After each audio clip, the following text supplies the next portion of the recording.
biz bir gün necə həsrət ilə anarıq. Dünya hələ bizim üçün nağıldır.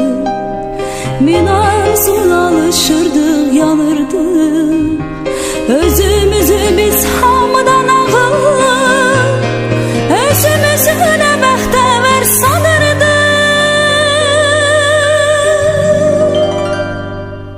Məktəb illəri ömrümün en şirin duygulu kaygısız günleri, her anı bir ömre beraber seyirli günleri, en temiz arzulu günleri.